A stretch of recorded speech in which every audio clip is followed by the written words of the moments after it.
I'm Anders Borgen from Denmark, and I have a very small breeding company. It's actually just me, but I cooperate with an organization called Landsorten. Landsorten is a cooperation of farmers and bakers and millers that are using the varieties either from me or conservation varieties or varieties from other organic plant breeders. Mm-hmm. So it's an organization for special grains, especially developed for organic farming. Okay. And you said that you're alone, so that means it's a very efficient company. But on the other side, you work with Landsorten. And how many farmers do they have, and how many hectares do they have in production? I think this year we have about 1,600 hectares, mainly grain, mainly wheat. And there are about, I think, 70 farmers in Denmark. But we have actually also started a production in England. They also grow about 400 hectares. We are starting up in Belgium and Holland as well.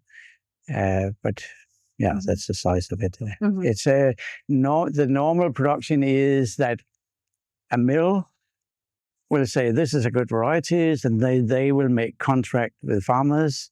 So one mill has maybe 30 farmers on a contract growing the varieties that comes from Landsorten.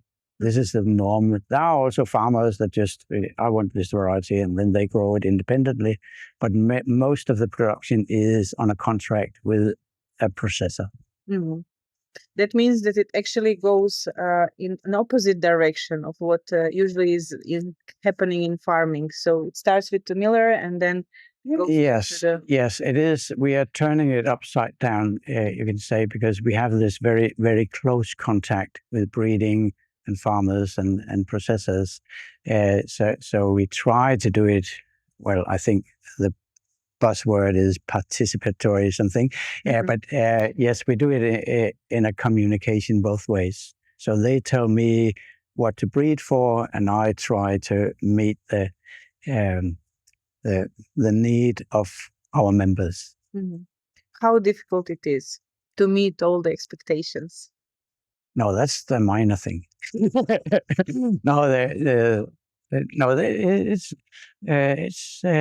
They are quite happy. That is not the big issue. Big issue is the quality control and the seed production and the marketing and things. But I think the farmers and millers are quite happy with the product. Mm-hmm. Yes. Okay. And I really liked your slide where you said there are priority threats, and then you mentioned the wheat competition in baking quality and a lot of other elements, yield stability. So can you maybe tell us a bit about that? Yes. If you are a commercial farmer growing for just no-name products, you're growing grain and you borrow the money in the bank, then you're actually happy over a 5-year time to have the best profit. That is the goal. It doesn't matter that 1 year is bad if another year is even better. But for an organic farmer, especially if you have you're growing feed for your cattle, or you are growing specialty grain for a mill, then you cannot have 1 year without a yield. You need a stability. So therefore, and also of course, if it is something with diseases, the conventional still have the pesticide along with the resistance. The organic farmers don't.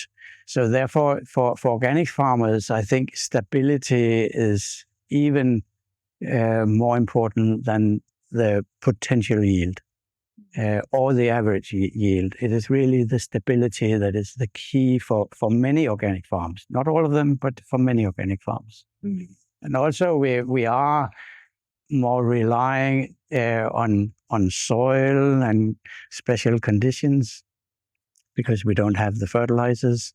So we have one part of the field that are higher yielding than others.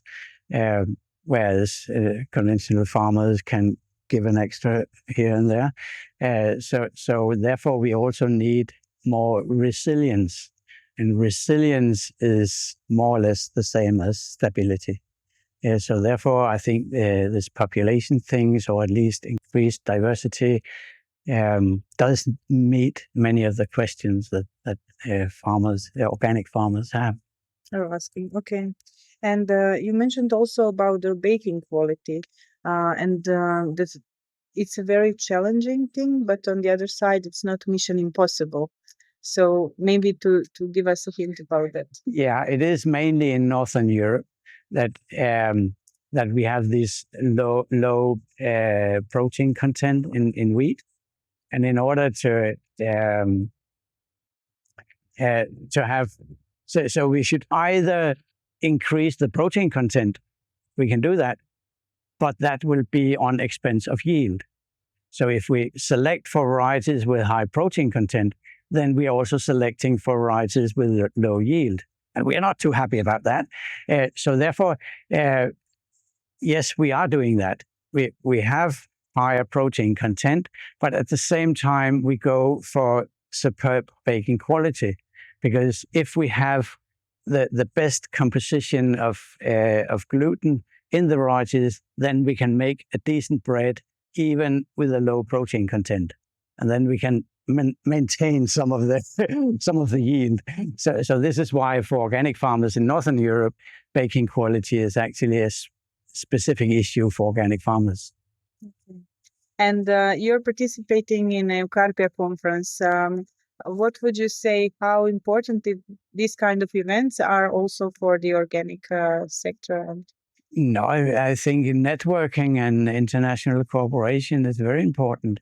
I'm the only organic breeder in Denmark, so I would have absolutely no inspiration if I didn't meet you and other nice people. So I think, and also I think what I've learned, most of it has been learned through this international cooperation. I think it's absolutely key to this kind of new research. Yes. Nice. And maybe just the last question. You said you're working for Lansorten and that millers are coming actually to you to get the product. What kind of business model are you then applying? If it's not a secret. No, it's certainly not a secret. Well, by the end of the day, I'm funded by research projects.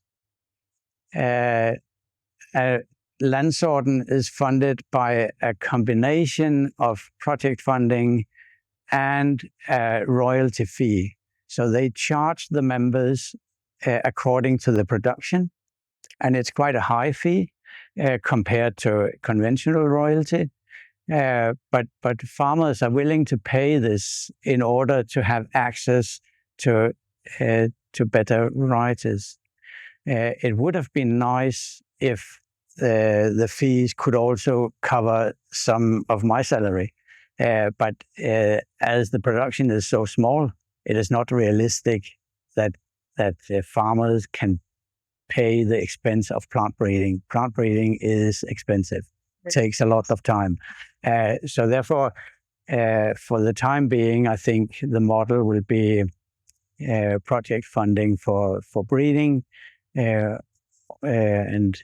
but seed production is realistic to do on a commercial basis. Mm-hmm. We are still a young company. The Lansorten has only been working for 3 years, so it's still a small organization, and the production is not so big, but it is increasing. So within a few years, I think will be commercially viable.